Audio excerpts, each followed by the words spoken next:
Hi everyone, welcome to Out Young N Kinky, Master R. For those of you... For those of you who are new to us, Out Young N Kinky is a monthly social that we do a little podcast and a panel here, and eventually it makes its way onto the interwebs. Yes, the interwebs, real place, I promise. Yes.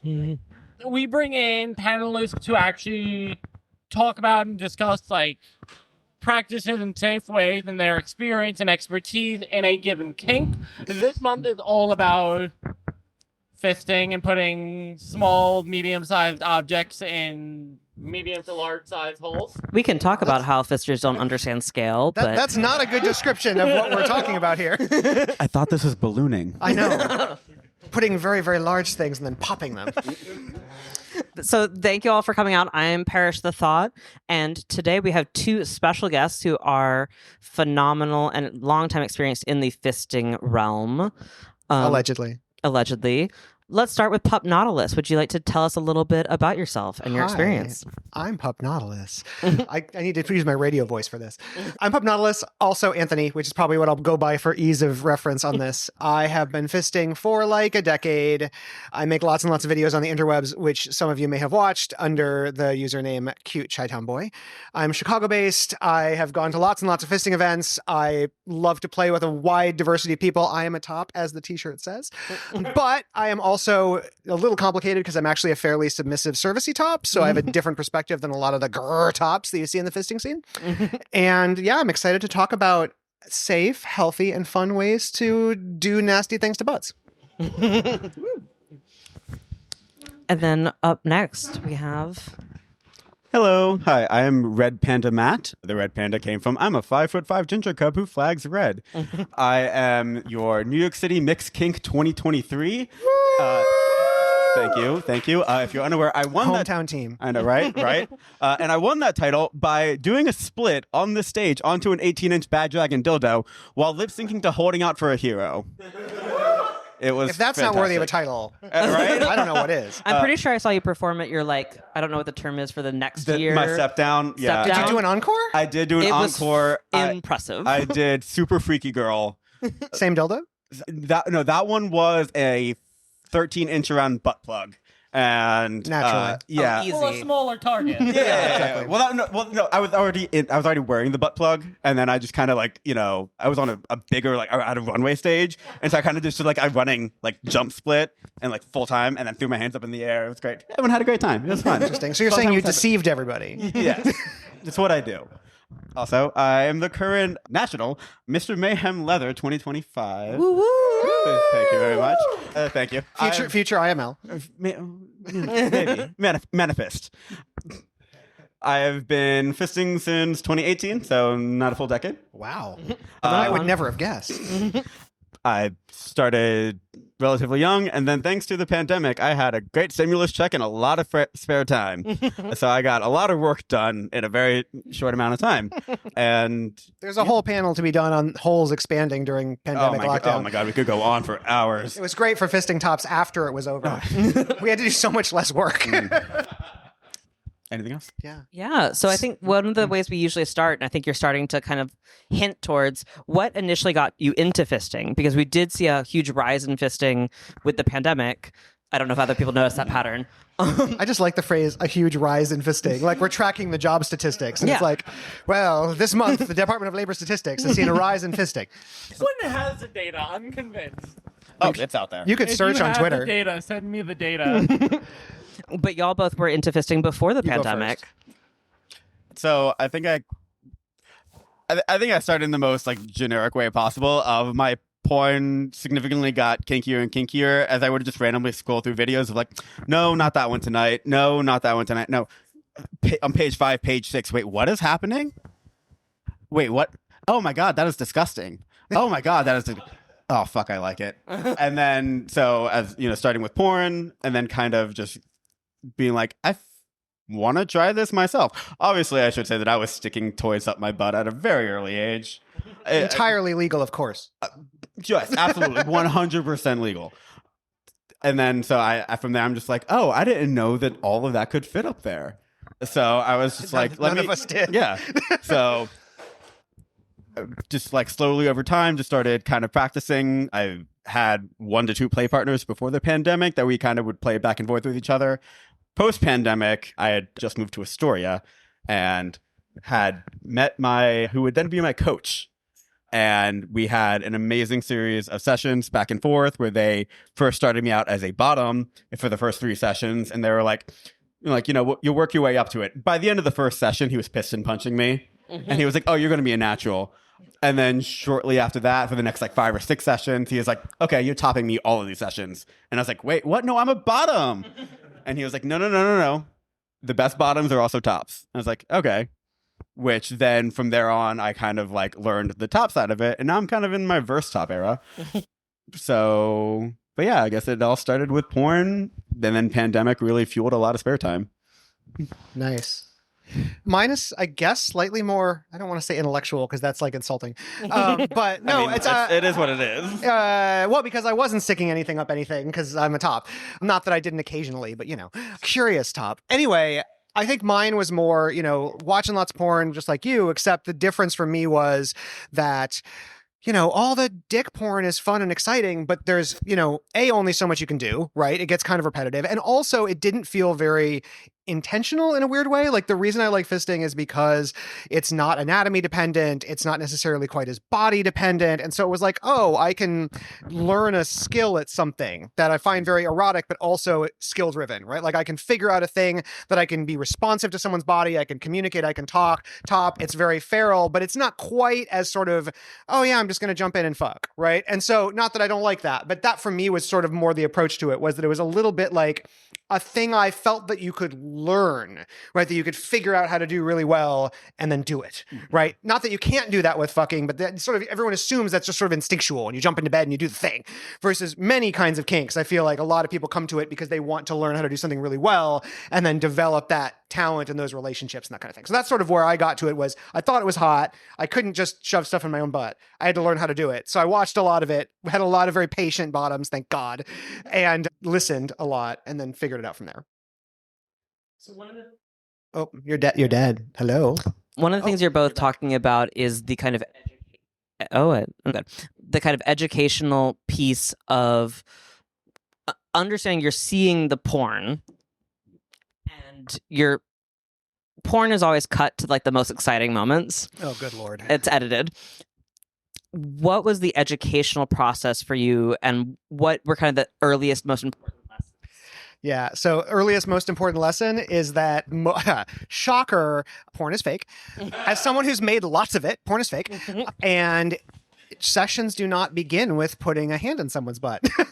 That is probably the number one lesson of fisting, different from porn than life, is that sessions do not begin wrist deep. Porn begins wrist deep because you're only taking the 2-minute slice for Twitter or the 20-minute slice for the, fisting whoever video. 2 minutes. You're way too generous. It's like the 45-second. I know. I'm not TikTok. I'm too old for TikTok. But for real, the biggest difference for me, and the thing that was not surprising because I knew it intellectually, but the thing that was like the biggest thing is like, oh, shocker. Fisting requires a lot of warm up and it's not very hot to watch on video. And it can be, right? It can be hot to watch on video if it's done right and it's got the right mood and it feels kind of like lesbian porn in a good way. But like mostly you don't see that stuff. And so if you're watching a lot of porn and you're aspiring to get into fisting and all you see is Twitter, you're going to think, oh, what am I doing wrong? Because I can't walk into a top's house, bend over, and immediately get punched. And it's like, well, because no one does that. Like, I don't care. The porn stars don't do that. So that was for me the big, like, transitional moment. You want to know what's not sexy? Learning how to do a proper clean out. Yep. You want to know what's not sexy? Having the full 20, 30, 45-minute discussion ahead of time of so this is what I like, this is what I do, here's my warm-up routine. You don't see any of that in the porn at all. Mm-hmm. And it's upsetting that they cut half of that out because that's kind of where the energy begins. And what's entertaining is that for the porn, they actually do that more than we do. Yeah. And they cut it all out. And I'm like, I kind of wish they would have that as a DVD extra.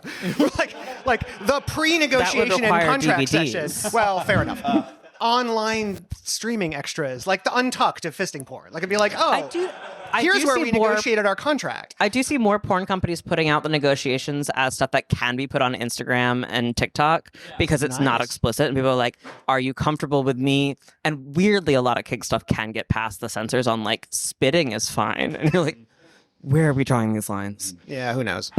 I will say, like, fisting is one of the kinks that I like still travel for because, like, the prep Define travel. well, like, go to someone else's place. I see. You don't host. Yeah. So you're one of those tops. I will host for other scenes, but I just feel like in the sense of time management while I'm traveling across the city, that time can be spent getting ready and No, sitting it's very on some true. toys. If someone has to clean out and do a subway ride, that is an ask. Yeah. As a top, well, and as a top, I will say one of the first things I learned, talking about education, one of the first things I learned was, no, you're not cleaning out of my house. And I don't mean that in a mean way. I want to be sensitive, but I also am like, A, no, sorry, and also B, the number of times where I would say I'm a lawyer in real life. I'm very punctual. I'm very type A. If I say we're having a hookup at 7:00, okay, cool. If you're not there at 7:15, we can talk. But if it's 7:00, you text me saying I just started my clean out and it's a fisting session, I'm canceling on you. Oh man. So that's like That is fair. That is accurate. yeah. I'm like no. You're not coming over till 10, and I'll be asleep. No. No. If the session is supposed to start at 7, I'll be like, because I have done the, hey, I'm coming from work. Can I clean up at your place? You know. If you know them well. Yeah. And talking about like the timing around fisting hookups, because apparently we've gotten to the topic. It's now. important. I feel like a lot of my conversations around like what time we should meet up for a fisting hookup works backwards. It's like, okay, well, by the time I get home from work and have a little snack, and then I can start my clean out at the time, and it should take me that amount. You should come over around this time. Yep, that's exactly right. yeah. And then still, how many times have you come over and been like, and you sit in their living room awkwardly for 45 minutes? Not 45 minutes. but- I'm hooking up with the wrong people. No, it is a thing, and as a top, I want to be super sensitive to it because obviously it's a massive pain to have to deal with it. No one really particularly likes it, and for fisting, it's particularly onerous in some ways. It can be.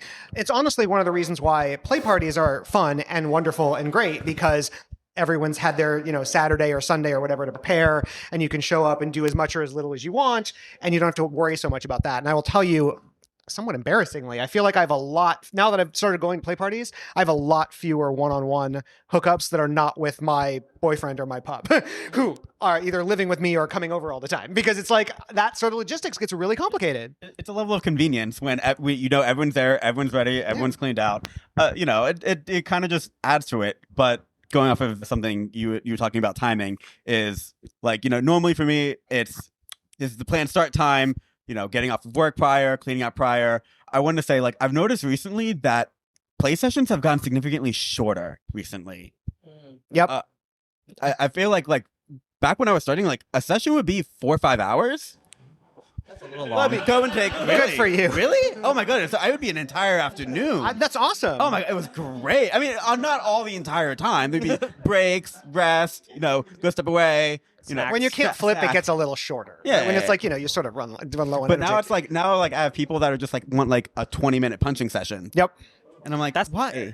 Well, and part of that's once again because of porn, right? Because they all think that it's supposed to be like really extreme, really fast, and you can't take that for more than 15 or 20 minutes. But like the fun stuff that goes for a while, and it's also party culture for anyone who's been to a fisting party, or if you haven't, because you're at a buffet, right? it's sort of a buffet approach.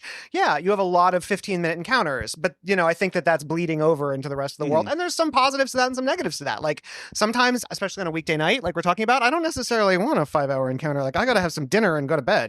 But it does mean that there's a little bit, I think you're right. I think the vibe has changed, not to be all like old guy in the TikTok generation, but I do think that there has been a sort of shift in the hookup vibe. And I also think a lot of that has to do with like a bigger topic we don't talk about, but like prep and cum dum culture and all that kind of stuff, where like people are expecting most of their hookups to be sort of like 20-minute in and out and you're done. And that's bled over into fisting. And once again, for better or for worse, depending on the situation, I think often for worse, but not always. Yeah. So I have a follow-up question kind of related to what y'all are talking about clean out and timing.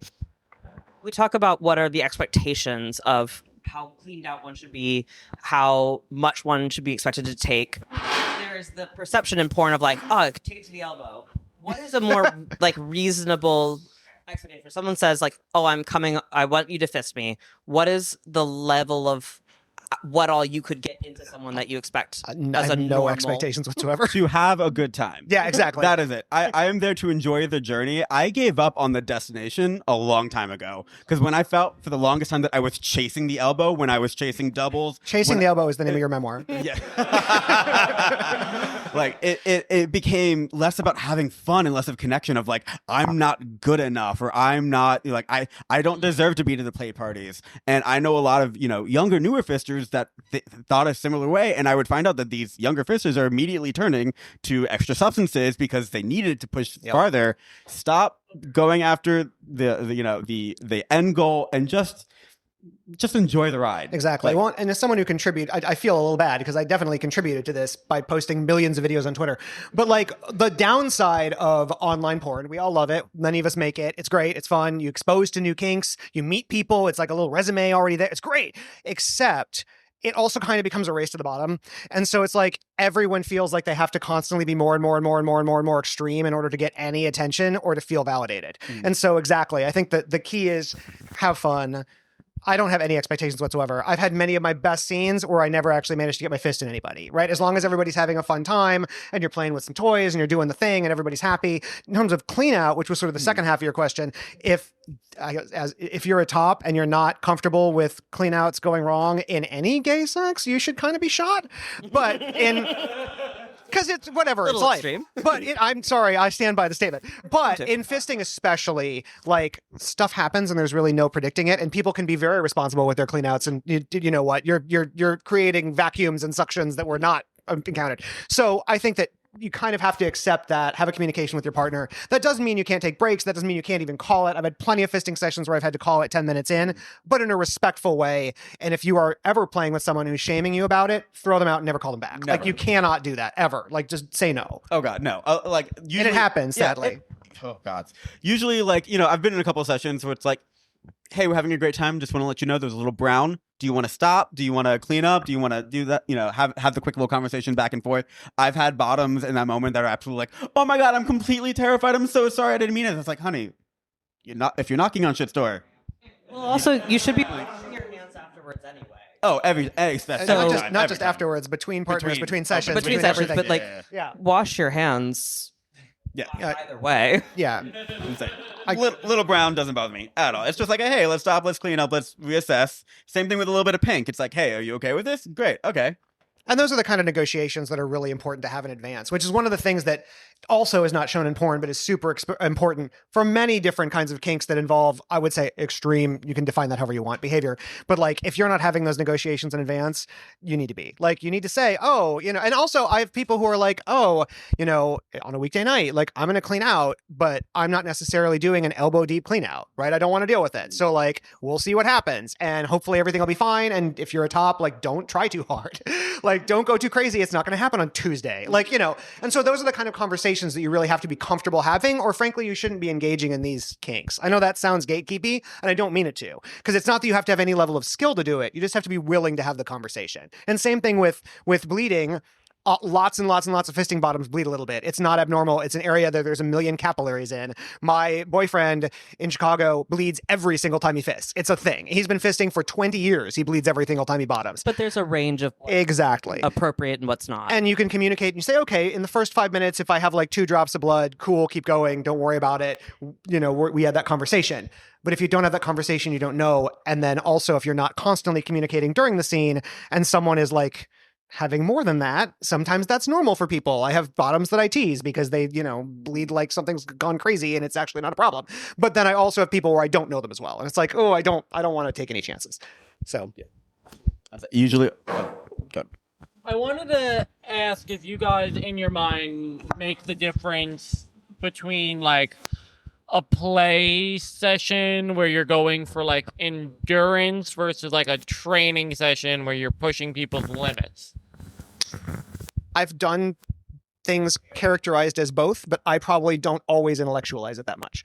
And I think part of the reason for me is that I end up playing, for me, it splits between, you could imagine that it splits between play sessions and training sessions in the sense that I'm either playing with someone I've played with many times before who I know is experienced. That could be a play session, or I'm playing with someone newer.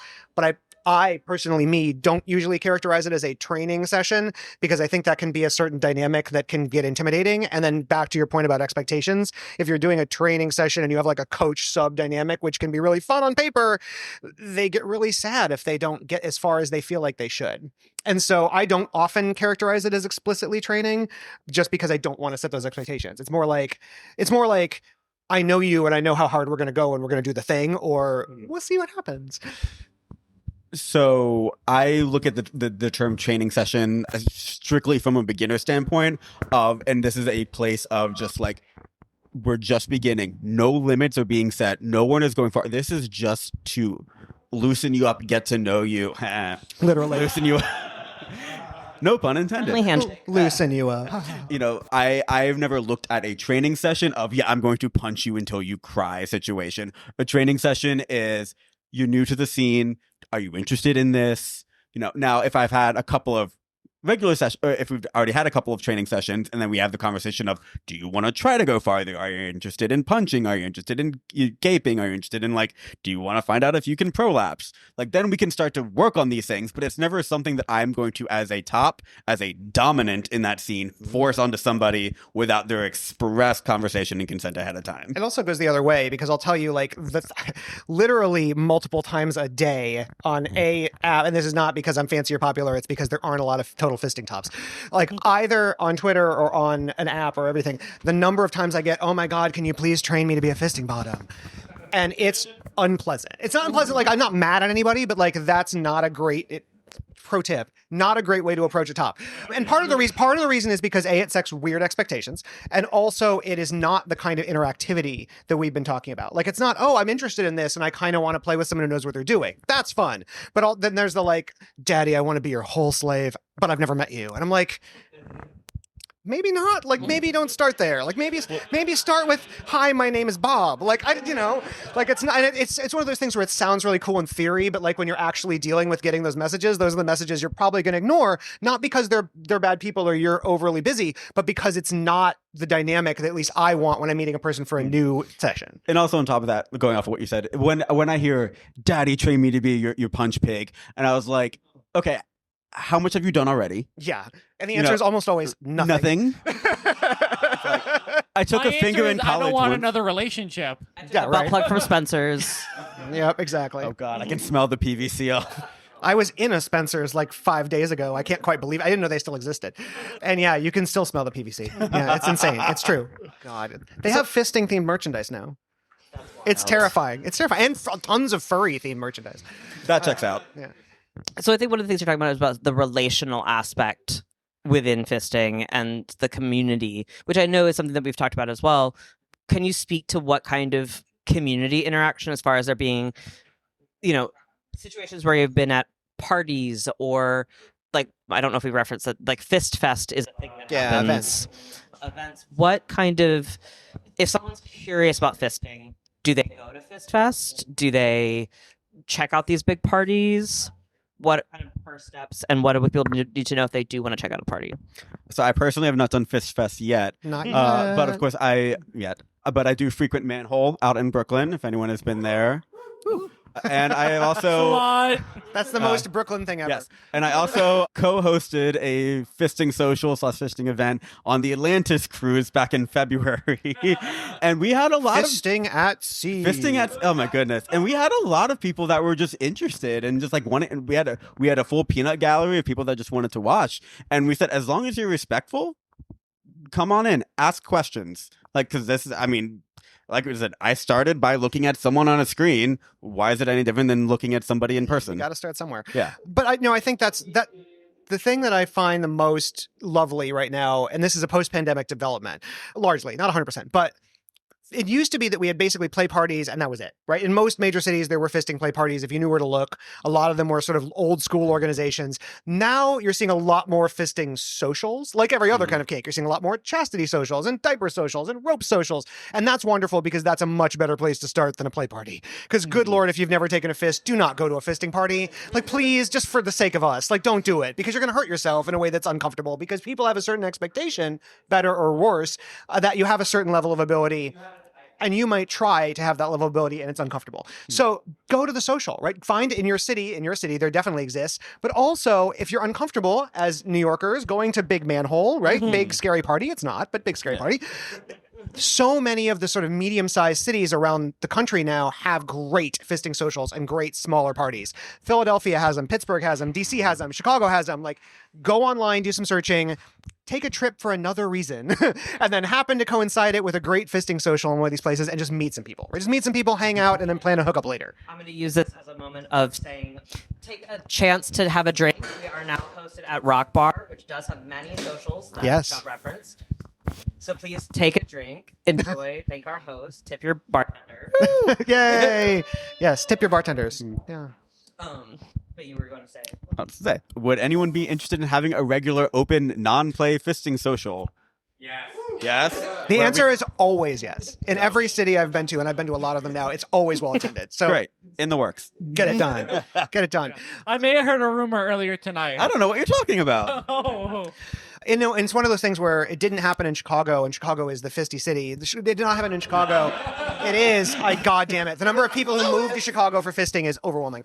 But I'm not kidding. But even there, we didn't have a fisting social until 2 years ago. Like, we didn't have, that wasn't a play party, right? There was just explicitly, we're going to take over a bar in the afternoon and we're going to hang out. And maybe it ends up in after play party stuff, but the social is explicitly social, and that's it. So it does end up being really popular. You guys died. I don't know. Oh. Oh, well. Oh, well. Talk. Someone who's not me can talk. Oh, I'm back again. I got nothing. I'm back. Haha. Oh, no. Maybe. Yay. Working. Technology. I love it. I love sound I systems. love technology. So I want to, like, I have a question. get into, like, all right, you go on the internet, you watch someone do it in person, you watch some red-headed freak do a split onto a toy live at a bar. How many men have you inspired? What's, like, step 2? Are you going to buy giant toys on the internet? I think he's beyond step 2. No, for a normal human, what's step 2? Yeah, that's your question. What is step 2? Like, you've now decided you want to learn how to take a fist. What is the next step you take? Definitely to what you said. Toys are fantastic now. Oh my god. I mean, as we were joking to the old PVC Spencer dildos So that much we used vinyl. to get, that, after one session it would have turned a dingy brown color. Well, they would Yeah. have to It would grade turn to inside of liquid. you. It would turn to liquid. It would dissolve. Or, we now have so many great mid and high tier Spend the money. Get real toys. toys. I started out on Square Peg because they have a very straightforward, started on the medium egg plug, worked my way up to, over the span of a year or two. As Quadruple X? Only 3X right now. Monster double X. Yeah. I've only had one person in my life take the Monster Double X. I have one. It's gathering dust, so good for you. I mean, I also now have the Gatekeeper 1. Is it 128? No, it's gone higher than that. So You might as well be talking about cars to me. I know, right? Well, okay, so these words don't mean anything. I was gonna say, so what the Square Peg Egg series is nice because it's just like large, medium, extra large. We have a Tops Toys, Top Toys goes by numbers. which goes by numbers, which that number equates to the widest circumference on the toy. Yes, they're Canadian, so it's very metric. Yes. It's very nice. It's very metric. It's very easy to measure. You just sort of figure out where you go. But in all honesty, the other part of this, when you're talking about new people learning how to do things, right? It's, as I said, go to the socials, do the thing. That's important. But also, not just buy the, and if you can't buy the toys, this is what I'm getting at, is some of these toys are really expensive, right? We're saying do not do the cheap shit. Don't buy vinyl. It's scary. Don't buy PVC. It's scary. It'll hurt you. Bad. But part of these socials, a lot of them in many cities, this is literally happening in Philadelphia on Sunday, is they're now doing toy exchanges. Right? And this is really important, especially when they are sterilized. Everyone's reasonable and healthy. Yeah. But it's a great way if you don't have $1,000 to drop on silicone to be like, oh, I'm new and I want to try things. And most of the major kink fisting events now have some element of this. Either they're sponsored by toy companies, which means you can get free shit, or they have some kind of exchange, which means that people have outgrown their toys and they give them out to other people. So if you're trying to start, that's another great place to start. Yeah, I would say I'm currently training 2 separate faggots, and on each one, that's what they go by. That is, and That is their government name. yes. And Official name. So I have a series of toys that I don't play with anymore, and so at both different sizes, they're passing them down Exactly. and working on each other. And one of them just got the Hilt 115, and he is the happiest little locked boy I've ever seen. It's the one problem with being a top is I have to maintain a complete collection of all of them because I don't get to give any of them away. So what about if someone wants to get into fist topping? We've kind of Goodness gracious. Best of luck. part of it. Find So- a blessed bottom. Yeah, no, it's true. Find a bottom to train you. Like, do not have no arrogance about it. But if you want to get into fist topping, find a experienced fisting bottom and be very honest with them and say, I want to get into fist topping. And find one who's interested. There are plenty. People are always looking for tops, and they're especially looking for tops they can train. Honestly, bottoms love tops they can train. And accept the fact you have to set aside. If you're a top who's a little bit more dom, you're going to set it aside for a minute. You have to. You got to learn, and you cannot. If you're not taking fists up your butt, you can't fake it. Right now, there are a lot of bottoms who will say, "Oh no, all the tops who have not bottomed are all terrible." No. Oh, God. All the tops who have not listened are terrible, and all the tops who have not trained themselves are terrible. So, yeah, if you just watch a bunch of stuff on the internet and are like, yeah, I'm going to, yeah, you're going to injure somebody. But like I said, for me, how I did it was honestly, I got trained by, he was at my house on Sunday. He's an older, very experienced fister in the scene. And I reached out to him and I said, hey, I really want to do this. I have no experience whatsoever, but I'm willing to learn. And it was sort of the nicer equivalent of what people say, oh, daddy, I want you to train the whole, except the other way around. And it worked out really well. And like that, for me, that's the thing you should do as a top. And that's true even if you're not a total top, is you should say, oh, I want someone who knows what they're doing, is patient, is calm, and is willing to work through things and sort of show me and communicate. Yeah, I've done quite a bit of new top training, and We appreciate it. It's a service to the community. well, I mean, we always need more tops. Always need more tops. Sad but true. Yes. And it very much is just like a, hey, come slow, come open-minded, and like happy to like work with you. And I mean, as someone who has done a lot of it, usually you get to the point where you're like, okay, you're going to enter here. You're going to turn your hand 45 degrees this way. You're going to come, once you get past the knuckle, do you feel me squeezing? Do you feel me squeezing? Okay, now I'm going to do this. When you feel me do this, and just walk it like piece by piece. If I can, quick story time. I love story time. I was at a casual nude Sunday afternoon party Like you do. out in Woodside, You do. and they have a sling, and I've done some fisting things, and it's in a basement, but there's also a nice backyard. It's nice. There's a barbecue. It's a lovely time. Better homes than fisting. Like literally. Oh, you went all the way to Woodside. Yeah, absolutely. Yeah. And so, I'd done some fisting with the host a couple of times. So we were having a session. This other person came up and was like, I've always wanted to see what this is like. Like, would you teach me? And so like this guy came in. I did the same thing. Start here, go this way, push in. And then I was like, no, I'm going to take over. And he goes, what do you mean? And I sucked him in and I held him there and I clenched onto his wrist and he started to cry. And the best line I've ever heard in my life, he goes, it's like warm love. Oh my God. Best. And I'm dying. I am laughing my ass off, which is then making me like clench, unclench, clench, unclench. And it's just the most beautiful experience. And he talks about, he'll message me all the time being like, I still haven't had an experience like that. I've started fisting other boys, but I will always remember that None time. of them are the same. No, but that actually leads to something else, though, which is if you are doing that sort of training as a bottom or a top, but we're talking about tops. But either way, two things. One of them, do it in a space where people are happy to laugh about things, right? Like, this is inherently kind of goofy. Like, I know it's weird to think about that, but like, we're putting human hands ventriloquism. in butts. Yeah, it's hand puppetry. It's a little weird, but also the vibe needs to be that, right? If you can't do that, and I think that's one of the other perils of porn is it's very serious and there's a lot of grunting and there's a lot of red lights and it's like very intense, like there is right now, and it's very intense. And it's not what you actually want in a comfortable training session, right? Or a session that's fun with friends. Like my best sessions and my best porn, honestly, are ones where everyone's laughing and everyone's having fun and it's a good time and it's very camaraderie. It's one of the best things I like about fisting parties, if they're good, is that they're fun and they're funny and they're entertaining. If you're going to a fisting party and you walk in and it's all red lights and quiet and like intense seriousness, I'm not saying like turn around and walk out, but like, try to find somebody who's not like that, because it's a little bit much sometimes, especially if you're new. Like you want something a little bit more low key, like enjoy yourself, especially if you're a bottom and you're trying to relax. Like that doesn't sound like a very relaxing environment to me. So I want to plant a seed for a specific question. Let's talk about lube.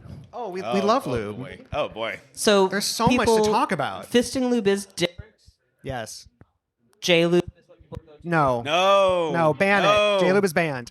We don't do that. J-Lube spoils, and J-Lube is filled with sugar. It's meant for horses. It's meant for horses. No, it is. It's meant for horses. And I understand why we needed it. I don't want to insult. I started on it too. Yep. I don't want to insult my J-Lube bearing forebearers. But good Lord. And I also don't want to insult my Crisco using forebearers. I have played with Crisco. I do not love it. It's got downsides. There's still some people who love it. I love it occasionally. But But someone playing with. there's now things that are actually made for this. Like, what a thought, we've come to a new place. And so go buy one of those. There's several of them now. Many of them are actually run by people who are involved in the fisting community, and they know what they're talking about. Yeah. Oh yeah. What's your favorite lube? Right now it's X lube. It's too thin for me. Really? Well, Yeah. it depends on how you mix it. But I'm also a big fan of Faustin's. I like K-lube. I'm old. K-lube is good. I've now become old school because that's well- like the first fisting of like intentional lube. I'm at the part now where it's like being a mad chemist, where it's like Mix them all up? Yeah, well, that or it's like, or I know people that will add like they'll put some Crisco already in it ahead of time, mix it in, or boy butter, or Yeah, the number of people who bring chemistry, and not for drugs, bring literal chemistry laboratories to Fist Fest. Where it's like, oh, I need to bring my blender and my microwave and my I need to add this. Oh, I add clove to mine because it's an antibacterial. Or I add nutmeg to mine. Peppermint. I was like, are we baking a pumpkin spice pie? Like, Yeah. it is. It is pumpkin spice season. My favorite one, and by the way, anyone who does Wait, this, is there pumpkin spice fisting lube? no, but there are pumpkin spice poppers. There are there's also a pumpkin spice. Not anymore. They've gone out of business. Dude wipes. Pumpkin spice dude wipes. That's revolting. I draw the line. They're I draw the line. delicious. I don't. I draw the line. Not want to hear people have mixed into their lube. Yeah, so if any of you do this, by the way, if you're experienced lube mixers and you do this, please tell your tops. One of them that's fairly common if you're at an event is a lot of people will mix lidocaine into their lube, which is not like the worst idea in the world. Like, I'm not a bottom, so I can't talk about what it does to your body, but tell your goddamn tops. Because, and I always ask now, whenever I see lube that's not fully transparent, I say, what have you put in this? Because I have had multiple experiences where I'm fisting someone and my hand goes numb. Not fun. I've had a couple of experiences, awkwardly, where I finish fisting someone and I'm like, oh, can we fuck? And it's like, yeah, we can fuck. And then I put my dick into them and 2 minutes later, my dick is numb. And it's like, there's no fun in it being an event and you can't feel your own dick for an hour because it's been lidocained. So like, it's not a bad idea, but like, if you're using any, and this is true about any interesting lube mix, if you're using an interesting lube mix, talk to your top about it because it actually affects the way they top. All jokes allergies. aside. That. Yes. Yes. I've been at play parties in which I've watched allergies happen. Yes, And it's true. not a fun time. It's not fun. But also it can affect technique. Some bottoms really like thick lube. Some bottoms really like thin lube. Some bottoms like Crisco in their lube. Or a clove oil. I've had people allergies to those kinds of oils sometimes. Where it's like, oh, I put peppermint in my lube because it smells good. Oh, I'm allergic to peppermint and I didn't tell anybody. Right? So if you're doing anything creative, that's awesome. That's fun. Pilot your own brand of lube and put it in a bottle with your own name on it. But tell everybody about it. Also label your lube bottles because they get lost at fisting parties. My favorite trick for that one, by the way, is if you buy skateboard tape, like the super frictiony tape in colors, just put it in a certain, it's like penguins at the zoo. You know how they identify penguins by like the band, like the patterns of the bands on their feet?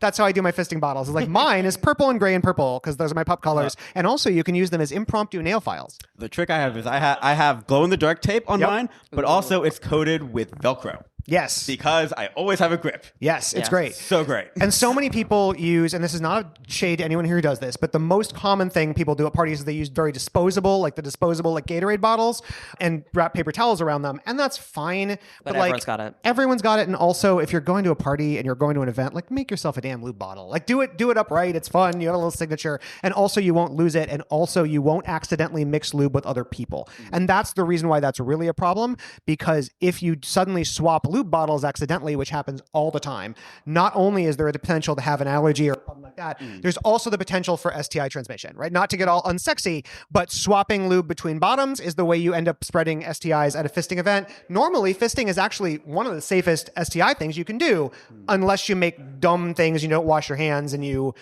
swap lube bottles. So I'm going to plant a seed that we will be getting soon to the audience question portion of questions. Now's the time to think about what those might be. But we've been primarily talking about Yes. anal fisting. yes. I know Pup Nautilus identifies as bisexual and has fisted vagina/front holes. It's true. What's the difference? Well, there's a couple. The lube is a big one. If you use J-Lube on a front hole, they will end up very, very sick and have horrible yeast infections because it has glucose in it. So don't do that. Do not use J-Lube in a front hole. You can use K-Lube, you can use X-Lube, you can use I don't know why you would use Crisco, but I guess you could. But don't use J-Lube. So that's the number one thing. The number two thing is for all of you super depth fisters who then decide to fist a trans guy, they have a back to their hole that your butts do not. So hole ends at the mouth eventually. Yeah, exactly. At least at the stomach. Ends at the cervix. Yeah, so Way that's closer. another thing. So, and that's why, like, if any fister in here, if you ever have the opportunity, and I mean this very seriously, lesbians are the OG fisters, really, more than we are, and they're better at it than we are. And if you ever have the chance to go to an actual mixed gender fisting party, they're not very common, but if you ever get the chance, do it. And you'll see some fucking incredible scenes, because Jesus Christ, do they know how to fist? But also, technique important, they're very punchy, right? Like front hole fisters are very punchy because there's no depth. You can't do it. I mean, there are people who can do it. Once again, you'll see on the internet, like there are a few cis women on the internet who are taking Bad Dragon toys up to here.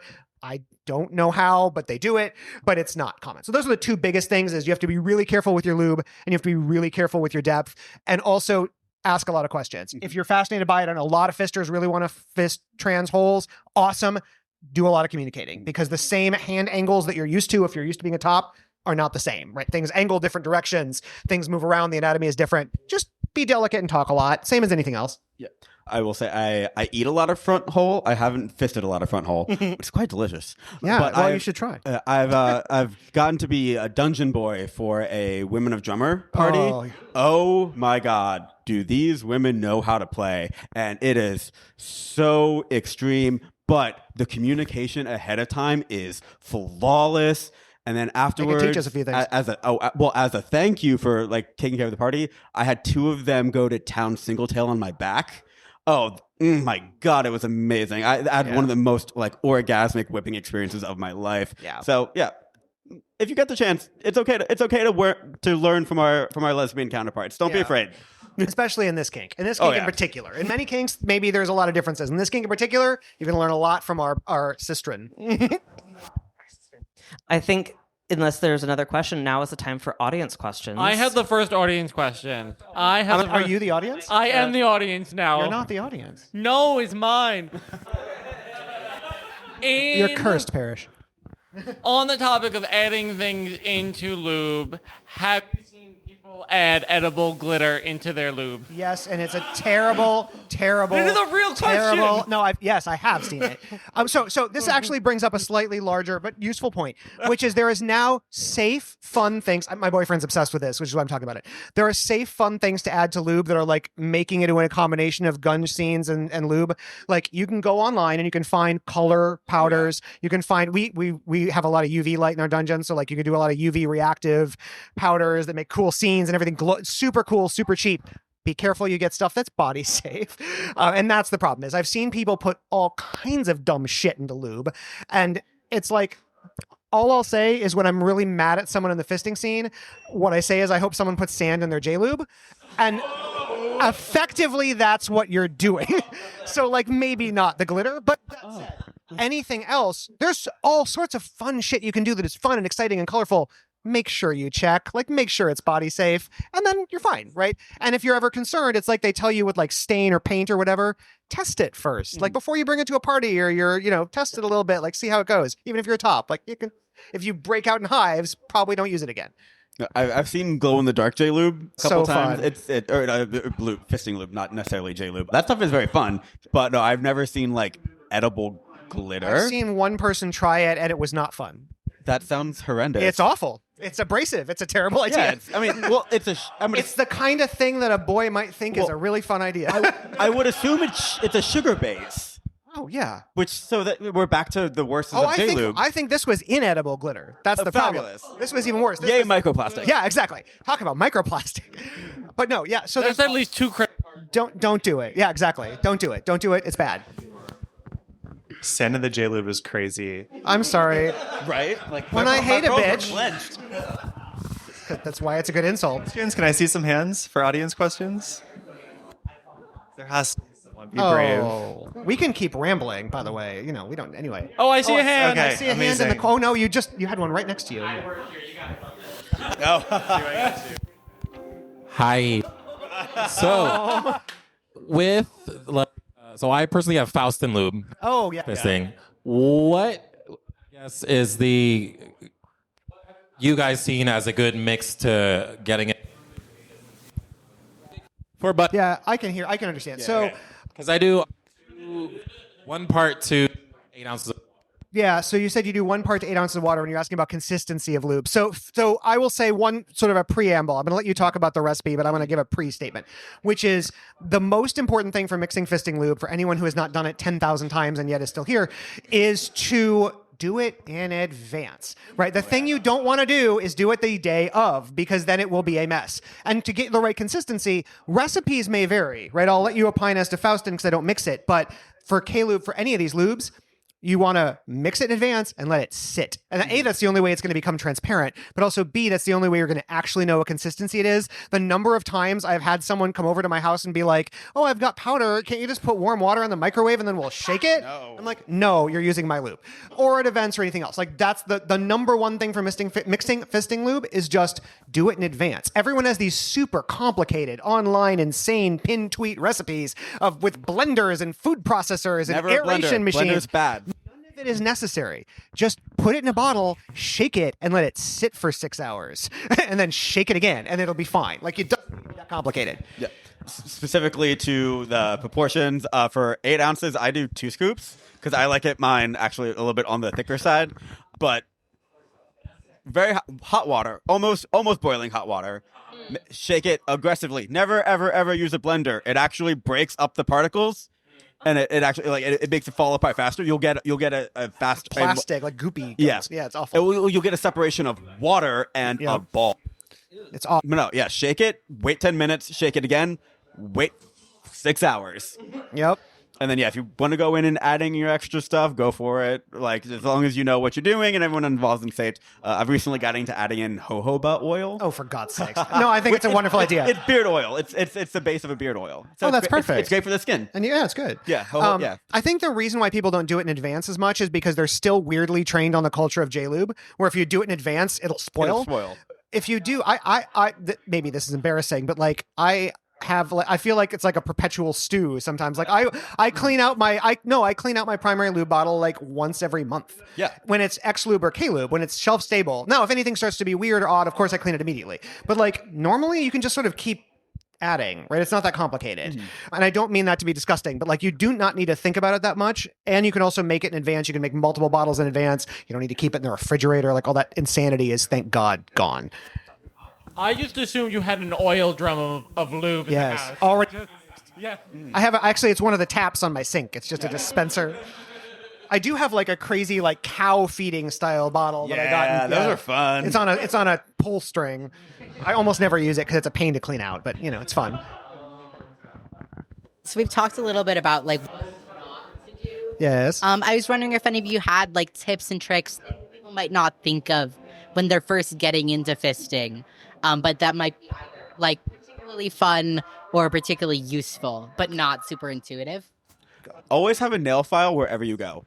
I shit you not. I'll be in the middle of just like a work meeting and just be like sitting under like the Zoom, just like quickly like cleaning it up. Just because like you never know. I laugh because it's true. It's very true. My cuticles have never ever been under such great care since I started like regularly training younger bottoms.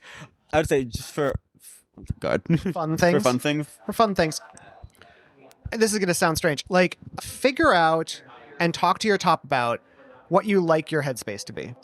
Because some people like a very brutal fisting headspace. Some people like a very power dynamic fisting headspace. Some people like a very loving fisting headspace. Some people want a daddy coach fisting. So that's the sort of thing where like it can be amazingly fun, whichever one you pick. But if you don't talk about it in advance, the chances that you're going to happen to match are slightly low, right? And I know that applies to almost any sexual encounter, but particularly fisting, because in some ways fisting can be a very non-intimate experience inherently, right? One person's sort of back here, and you know, if you're in a sling, it's like you're not like kissing, like you're away from each other. And so if you don't have that psychological engagement, you haven't figured out what that scene is, it cannot be as much fun, right? So you want to make sure that even at a distance, you're engaged in that. And similarly, what kind of aftercare you want, right? And some fisting bottoms don't want any, right? Like sometimes that's not a thing, but you have to talk about it. That's, for me, that's really important. Like that's something I always try to have that conversation with a bottom in advance to say, what are you looking for? Not just in terms of like, what angle do you want my hand in your butt, but like, what's the vibe you're going for? And to piggyback off of that, one of the best tricks I ever learned is plan out multiple playlists. Yes, very much so. Like, because sometimes you want the dungeon playlist that's dark, that's got that thump. One of the best fisting experiences I had was to Reba McEntire.